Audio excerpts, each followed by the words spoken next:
One,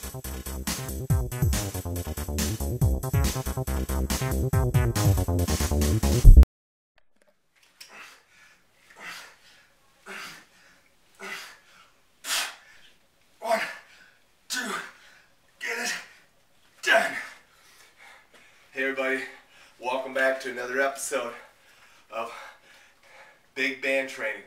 You know, I'd like to welcome you again to Reactive Resistance Band Training Live. My name is Dave Schmitz, owner of ResistanceBandTraining.com, and your host for what has become a really interesting and fun weekly video series. Hey, this week, in conjunction with last week, bringing you more big band training ideas. You know, I like to train heavy, and I know you do too sometimes. And so, again, when we go heavy, we got to go big bands. It means wide bands, it means a lot of torque. The blue band itself brings anywhere from 120, well over 200 pounds of pressure. So you're really having to torque out. Now the interesting thing about big band training is when you've got to explode through the whole motion, it really jacks up your nervous system. Really increases your neurological stabilization, and it's just an awesome workout. Just make sure you continue to go through full ranges of motion, and you continue to work with the bands just like you would if they were lighter bands. No cheating on motions, just big time effort. I want to take you through today a little setup that I do where I see a lot of people goofing up. And I want to take you through and show you the difference between why you want to position a band in certain positions based on when you're doing pushing movements. Okay, what I'm going to do is put myself into the band. Now you've seen me in the past use two bands and push. Okay, today I'm just going to use one big heavy band.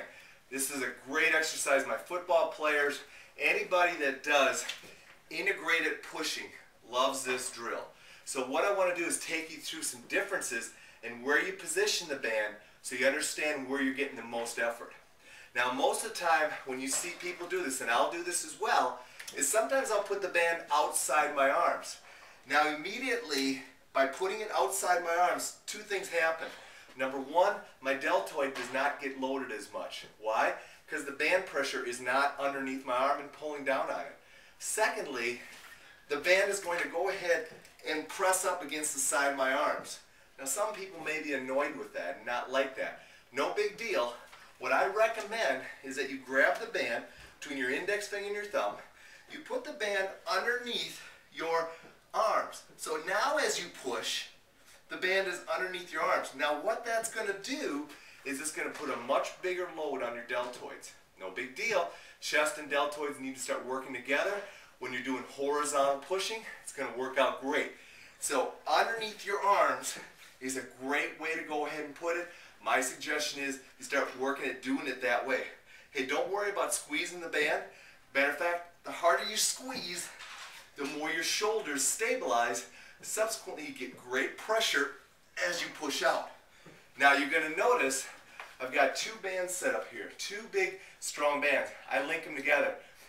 You know, I'm not strong enough. I'm not strong enough to push a blue band by itself. So what I do is I link bands together. Another cool technique, if you're in your boot camps and you've got people that just simply cannot push a certain level of band, but you've got the ability to link the bands together, by linking the bands together, you go ahead and create greater versatility and resistance. Subsequently, people can go ahead and start challenging themselves at a level they can handle, and then as they get stronger, hey, they just simply stretch the band out further. So, going ahead and making sure that you set your bands up appropriately for your clients and making sure they have success.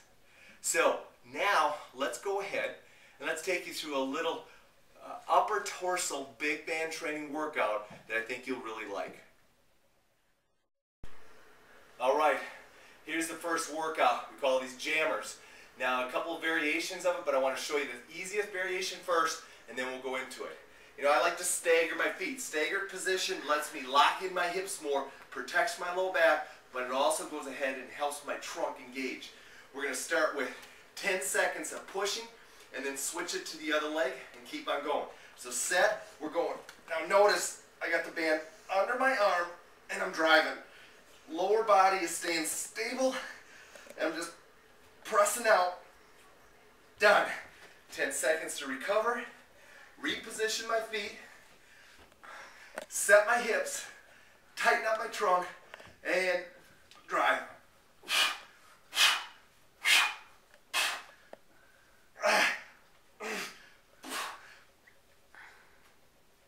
Great chest workout. Now, we're going to change it up a little bit.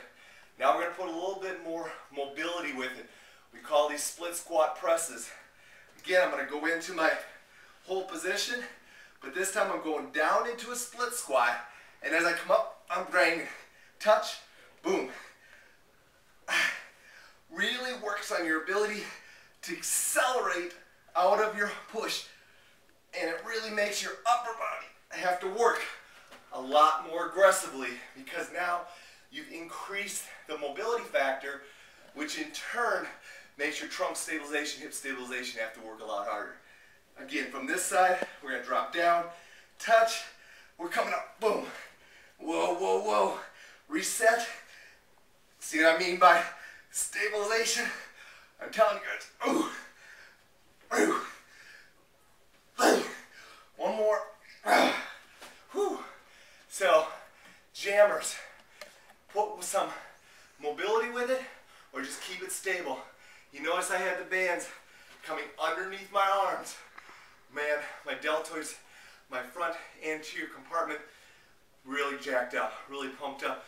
Not to mention, notice a little heart rate increase. I'm telling you, man, tough, tough exercise. Now let's go ahead. Let me take you through the next version of exercise I like to do with the big band. Alright, now we're back with the pulling version of what we just did pushing wise. It's a different type of setup that I like to use when I get into big bands, okay? More of a hose pulling or a fireman type pulling exercise that I like to incorporate. Now what I'm going to do is I'm going to go ahead, slide one hand through, put the band right up against the upper part of my arm, slide the other one through, make sure there's nothing twisted, and I'm going to grab the band like so.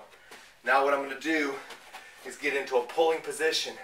Now the cool thing about this position is as I pull back, can you see how proprioceptively the band is right at my elbows? So it really teaches me how to squeeze with my shoulder blades and really pull with my shoulder blades.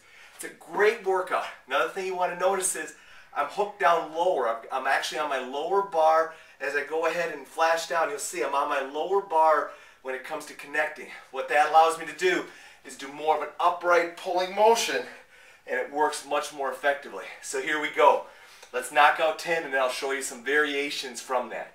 All right, first one, we're just going 10 reps. Just squatting and pulling. I'm pulling with my elbows. Really starts to bring the mid-back muscles into play. Not to mention, squatters and legs are getting a little bit of a workout. Now I'm going to go into a variation. I'm going to put my right foot forward, and I'm going to start pushing off of that right foot. Drive off of it. Drive off. Whew. Whew. Switch. Get down. Once again, just driving off that. This is my stabilizing leg. Without that, nothing is going to work. Now, what we're going to do is we're going to put a little bit of mobility with it. You're going to see me take a step forward and then come back and pull. So again, into my squat position, step and decelerate, come back pulling. Always stay with the same foot as I pull back. Switch it up, decelerate, come back. Decelerate, come back. Stick it, stick it. And done. Whew. Big band training, man. There's nothing like it. Get yourself a big pair of bands. Check it out. ResistanceBandTraining.com. I've got them online. Pick yourself up a pair. I think you're going to like what you get. See you next week.